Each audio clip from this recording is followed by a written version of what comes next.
আপনার সন্তানের মাথায় জীবনে একবার হলেও এই দোয়াটি পড়ে ইনশাআল্লাহ তাআলা ফু দিবেন, তাহলে দেখবেন ওর মেধা এমনভাবে বাড়বে, ওর জীবনে এত বড় হবে যেটা আপনি কল্পনাও করেন নাই। লাইফ অন্তত একবার হলেও এটা আপনার করা উচিত, কারণ এই দোয়াটি নবী সাল্লাল্লাহু আলাইহি ওয়াসাল্লাম করেছিলেন এমন একজন সাহাবীর জন্য, যে ওই সাহাবী জগৎ বিখ্যাত সাহাবী হয়ে গিয়েছিলেন। এজন্য এই দোয়াটা অত্যন্ত পাওয়ারফুল একটা দোয়া। এই পৃথিবীতে আপনি যত বড় বড় আলেম দেখেছেন কিংবা যত বড় বড় মুহাক্কিক, মুফাসসির, মুহাদ্দিস দেখেছেন, সকলের জন্যই তাদের বাবা মা, তাদের উস্তাদরা এই দোয়াটা করতেন। অসাধারণ একটি দোয়া। এই দোয়াটা ইনশাআল্লাহ জীবনে একবার হলেও করা উচিত। একবার কেন, আপনার সুযোগ থাকলে আপনি প্রতিদিন করবেন, কারণ এই দোয়াটা এত অসাধারণ দোয়া। এই দোয়া করেছে আর সে ফল পায় না এমন হয় না।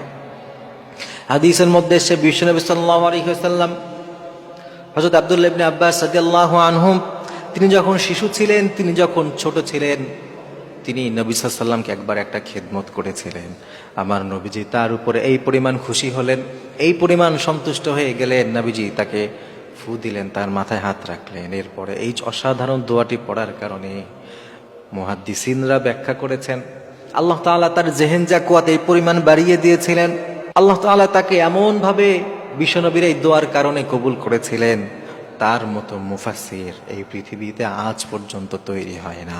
সুবহানাল্লাহ। প্রিয় ভাই, খেয়াল করেন, নবীজির এক দোয়ার কারণে তিনি এত বড় মুফাসসির হয়েছিলেন যে তার মতো মুফাসসির আর পাওয়া যায় না। আপনি যদি কোরআনের তাফসীর করতে চান, আপনি যদি কোরআনের কোনো অংশ বুঝতে চান, হযরত আব্দুল্লাহ ইবনে মাসউদকে ছাড়া, হযরত আব্দুল্লাহ ইবনে আব্বাসকে ছাড়া বোঝা সম্ভব নয়।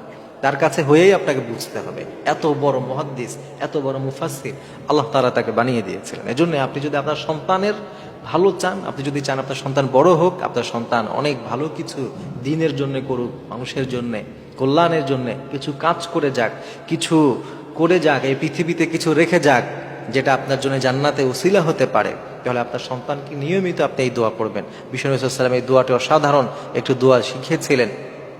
নবী সাল্লাল্লাহু আলাইহি ওয়াসাল্লাম হযরত আব্দুল্লাহ ইবনে আব্বাস রাদিয়াল্লাহু আনহুকে এই দোয়া পড়ে ফু দিয়েছেন, আল্লাহুম্মা ফাক্কিহহু ফিদ্দীন, আল্লাহুম্মা ফাক্কিহহু ফিদ্দীন ওয়া আল্লিমহু তা'ওয়িল। এই অসাধারণ এই দোয়া বিষ্ণু সাল্লাল্লাহু আলাইহি ওয়াসাল্লাম করেছিলেন যে আল্লাহুম্মা ফাক্কিহহু ফিদ্দীন, এই এতটুকু অন্তত করবেন। এরপরে ওয়া আল্লিমহু তা'ওয়িল, এই চমৎকার এই দোয়াটা আপনার সন্তানকে আপনি করেন, ওর মাথায় হাত রেখে করেন, ওকে এই দোয়া পড়ে ফু দেন, ওকে শেখান। আপনার স্নেহের যারা আছে তাদেরকে এই দোয়া পড়েন। সবসময় এই দোয়াগুলো যদি সন্তানের জন্য পড়েন, কিংবা যাকে চান আপনি সে জেহেন জাকুয়াত ভালো হোক, তার মেধাশক্তি ভালো হোক, অনেক ভালো কিছু করুক, আপনি নিয়মিত তার জন্য এই দোয়া পড়বেন। নবী সাল্লাল্লাহু আলাইহি ওয়াসাল্লাম এই হাদিসের দিকে খেয়াল রেখে, আল্লাহ তাআলার উপর বিশ্বাস রেখে, তাহলে দেখবেন আপনার সন্তান ইনশাআল্লাহ তাআলা আপনার চক্ষু শীতলকারী সন্তান হবে।